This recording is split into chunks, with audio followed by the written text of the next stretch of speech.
this 8,000-page document that just came out 2 weeks ago, I'm sure you're all going to go and download it and read it.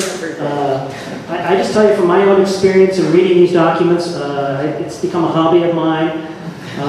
There's usually about 5 pages out of the 8,000 pages that are really useful. It's the needle in a haystack approach. It's finding those 5 pages.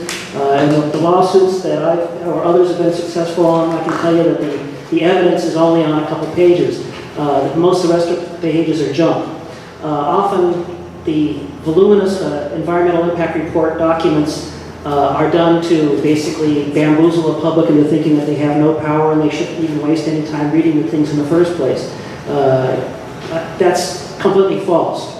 I can guarantee you there are plenty of flaws in this project as in every other project that we've dealt with. It's just finding the flaws and suing them to stop them from what they're doing.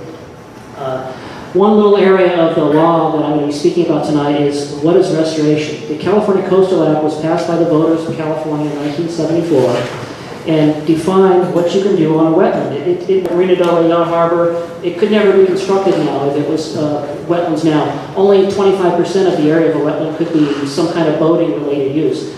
The Ballona wetlands is not being proposed for a yacht harbor, it's only being proposed for restoration. So let's get back to the first slides and what is the definition of restoration? You look it up in the dictionary, and restoration is going back to what it was.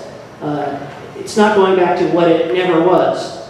That's one of the problems with the restoration project here that we're dealing with is that what the state is proposing is something that Ballona wetlands never was. What they're proposing is to turn it from an ecosystem that is a freshwater wetland system that had saltwater wetlands at the west end. Those freshwater wetlands would get flooded out by the Ballona Creek during the winter and the spring. Sandbar would form that would then prevent the ocean waters from flowing into the Ballona wetlands. And what would happen is that the wetlands would largely dry out into a coastal prairie-type floodplain. So it would have sagebrush, it would have freshwater wetland plants. It would also have the salt marsh plants that would thrive during the spring when there was ocean water. But most of the year, the Ballona wetlands were kind of a dry area. I'm not saying that it's necessarily a good idea that the Ballona wetlands just be dry all the time. It's just that the state's proposal is overwhelmingly a salt marsh project with the after effect of having some upland areas that are the drier ground and almost no freshwater wetlands at all. So it's effectively taking what is an area that has 3 natural habitats historically, and even today it has those 3 habitats, albeit in a degraded form. They're not in the greatest of shape, but they're fixable without bulldozing and removing them all in order to do it.